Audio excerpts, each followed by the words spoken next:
Sparks. Today we're going to go over how to use modifications and variations for you to diagnose what your body needs in order to get into the goal pose or to get deeper into the pose that you want to get into. For me, I see going through various modifications and variations of a pose as A/B testing. The control is the main pose, the pose in question, and all the different variations and modifications are tests, the B part. So for each variation and modification, you're generally changing one or two elements in order for you to get deeper in a certain area and priority, or to reduce that burden so you can focus on a different priority, if that makes sense. I'll go through an example afterwards. So by testing various modifications and variations, you can get a feel of what mobility area that you are tight in and the relative degree and how tight you are compared to other priorities of that pose. The other reason why doing variations and modifications can help you not only diagnose what you need, but it can actually help you get into the pose faster is by helping you get the muscle memory that you need. Because generally, because you're only changing a couple of elements or one or two elements at a time, you can help your body get into the proper alignment and to really fully get the benefit of a certain priority in a less intense version of the pose. And if your body gets enough muscle memory on oh, this is what it means to open my chest, or this is the type of rotation I need on my hips, then it can actually help your body get into the pose faster or to get deeper than if you were to not do it and just struggle, because the body doesn't like to struggle. If the body is struggling, it feels like it's in a crisis mode, even if mentally you're not. So if that's the case, your body can't really relax into the pose, so it's harder for it to build the flexibility and the strength, so the mobility that you need to get into the pose that you want. The example we're going to go over is Gomakasana, cow face pose. There's a couple of elements in Gomakasana. For legs, you're externally rotating, but because your knees are stacked, they're also an adduction with a D, because you're bringing your body parts towards the midline. In terms of the arms, the bottom one is an internal rotation and an adduction as well, because you're bringing this hand closer to the midline, but you're also internally rotating.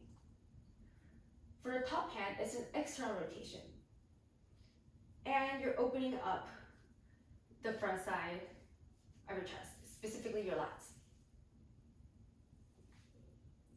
And finally,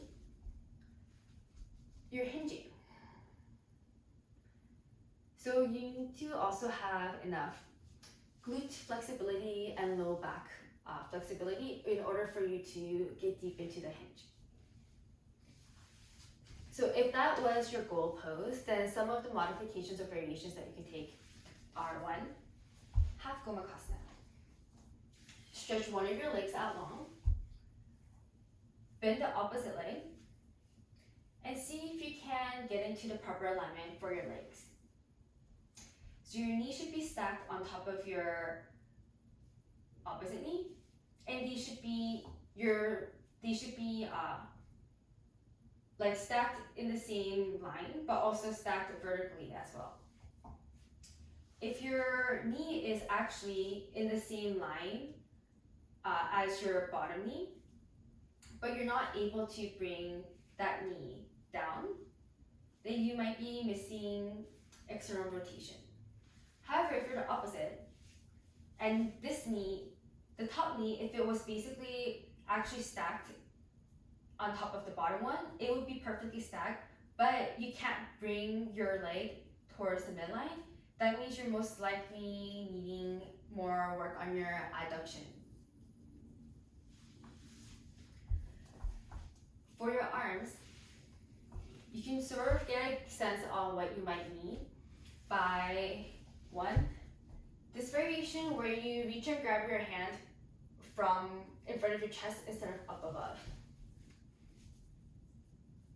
So instead of going like this, you go like this. So in this variation, you remove the element of the external rotation and the opening of your chest on your top arm.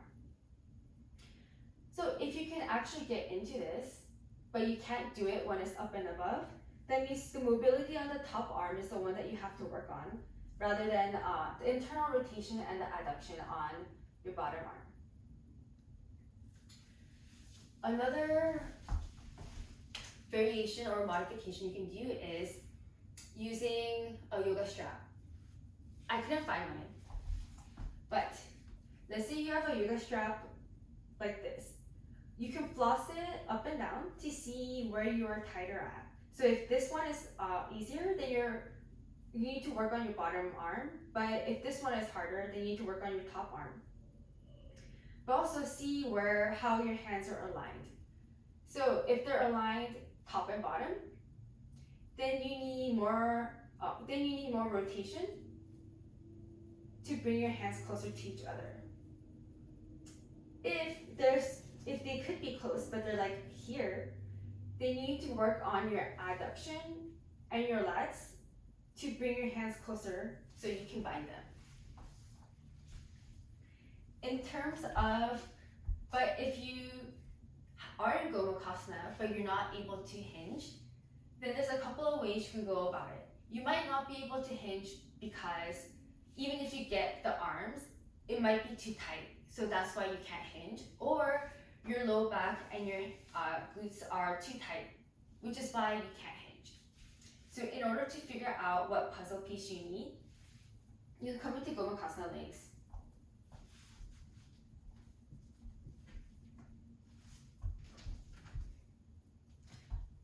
And try to hinge without your arms. Or you can also do half Gomukhasana, it doesn't really matter. So if you're in half Gomukhasana, one way is placing your hands underneath your shoulders and lifting your chest and trying to push your torso to the front. Here we're stretching at a lengthened position. So if you're not really able to do this, then most likely your hips might be tight. Or you can just try to hinge with your hands in front of you as well.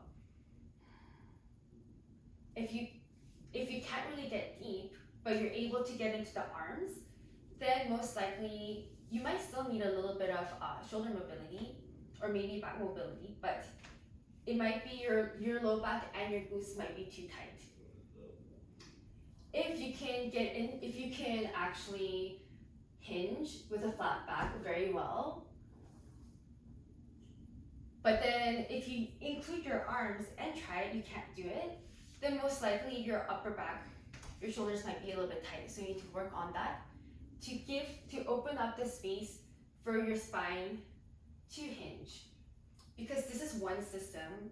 And so if you're struggling and you're rounding like this on the top, and that's the reason why you can't hinge, and that can be the reason why you can't hinge, even if you have that bind. But if your chest is open and your head is free, and you can't hinge, it might be your low back and your glutes. So that's one example of how you can break down poses to see what your mobility opportunities are. And given how tight you are at one of the variations, one and two, given what the other mobility opportunities are and other poses that you want to get into, that's how you can stack rank what you actually care about and what you actually want to work about. Because just because, let's say, your internal rotation is super tight on Gomukhasana, but in the other goal poses that you want to attain, it's not really a priority, then it's up to you to decide how high you want to stack rank that. If none of the other poses actually call for it, then it might be more worth it to you to focus on a different mobility area that hits all the poses that you care about. Thank you for watching.